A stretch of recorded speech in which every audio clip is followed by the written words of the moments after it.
அருட்பெருஞ்சோதி வணக்கம் அன்பர்களே. வள்ளலார் பத்தி உங்க எல்லாருக்கும் தெரியும். அவர் பிற உயிர்கள் படும் துன்பத்தை பார்க்கும்போது அந்த துன்பம் தனக்கு வந்ததா நினைச்சு வருந்துவாரு. அவரால் மட்டும் எப்படி அப்படி இருக்க முடிஞ்சது? ஏன்னா நம்ம எப்பயுமே மத்தவங்க படுற துன்பத்தை பார்த்து அந்த துன்பம் நமக்கு வந்ததா நினைச்சு வருந்தவே மாட்டோம். ஆனா அவரால் மட்டும் எப்படி பிற துன்பத்தை தன் துன்பமா பார்க்க முடிஞ்சது? இதை நம்ம என்னைக்காவது யோசிச்சிருக்கோமா? அப்படி நான் யோசிச்சுட்டு இருக்கும் போதுதான் ரீசெண்டா நான் ஒரு படம் பார்க்கும்போது அந்த படத்துல ஒரு காட்சி மூலியமா வள்ளலார் ஏன் அப்படி இருக்காருன்னு எனக்கு எளிமையா புரிய வந்தது. சொல்றேன், படத்து மூலியமா புரிய வந்ததா அப்படின்னு கேட்டீங்கன்னா ஆமா, புரிய வந்தது.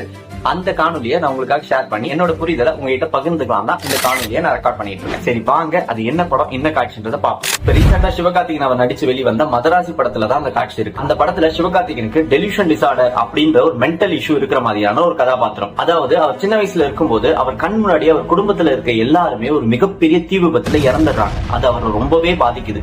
அந்த பாதிப்புனால அவர் வளரும் காலகட்டத்துல அவர் கண் முன்னாடி யாருக்கு எந்த பிரச்சனை வந்தாலுமே தன்னுடைய அம்மாவுக்கு பிரச்சனை வந்ததாகவும் தன்னுடைய அப்பாவுக்கு பிரச்சனை வந்ததாகவும் தன்னுடைய குடும்பத்துல இருக்க ஒருத்தருக்கு பிரச்சனை வந்ததாக நினைச்சு பதறி போய் அவங்களுக்கு உதவுவாரு. அதாவது தனக்கு எந்த வகையிலும் ரத்த சம்பந்தம் இல்லாத ஒரு நபர் தன் கண்முன்னாடி அடிபட்டு இருக்கும் போது தன்னோட குடும்பத்துல இருக்க ஒருத்தருக்கு தான் இப்படி அடிபட்டுருக்குன்னு நினைச்சு அவர் பதறி போய் அவங்களுக்கு உதவுவார். அந்த படத்துல அவர் அந்த காட்சிகளை பார்க்கும்போது தான் வள்ளலார் ஏன் பிற உயிர்கள் படும் துன்பத்தை கண்டு தனக்கு துன்பம் வந்தது போல வருந்துறாரு அப்படின்னு எனக்கு புரிய வந்தது.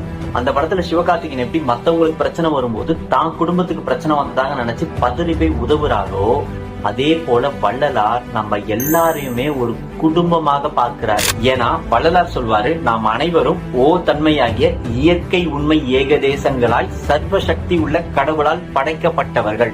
அதாவது நம்ம அனைவரும் கடவுள் எனும் ஒரு தாய் வயிற்றில் பிறந்த ஆன்மாக்கள், ஆன்மநேய சகோதரர்கள். உயிர்களாகிய நம்ம அனைவருமே ஒரே ஆன்ம குடும்பத்தை சேர்ந்தவங்கன்ற பேருண்மை வள்ளலாருக்கு தெரிஞ்சிருந்தது. இப்படிப்பட்ட பேருண்மையை தெரிஞ்சிட்ட வள்ளலார் ஆன்மநேய ஒருமை உணர்வுல இருந்து எல்லா உயிர்களையும் தன் உயிர் போல பார்த்து பிற உயிர்களுக்கு ஏற்படும் துன்பத்தை தான் துன்பமாக கருதி வருந்தி அந்த உயிர்களோட துன்பத்தை நீக்கி அருட்பெருஞ்சோதி ஆண்டவரோட அருளை பரிபூர்ணமா பெற்று உயிரிறக்கமே கடவுள் வழிபாடுன்னு நமக்கு எடுத்து சொல்லி ஒரு சாதாரண மனிதனாக பிறந்த வள்ளலார் சர்வ சித்தி நிலைகளை அடைந்து இறுதியாக மரணத்தையே வென்று பேரின்ப பெருவாழ்வுல வாழ்ந்துட்டு இருக்கார். சாதாரண மனிதனாக பிறந்த வள்ளலார் எப்பேற்பட்ட நிலையை அடைஞ்சிருக்கார் பாருங்க.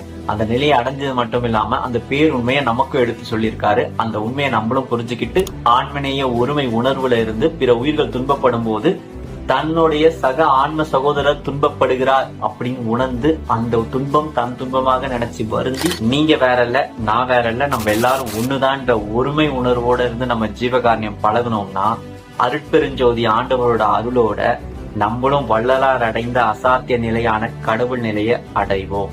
ஏன்னா இது தருணம் எல்லாம் செய்வல்ல சித்தன் வரு தருணம் வரம் பெறலாம் நீ வீர் விரைந்து வம்மின்.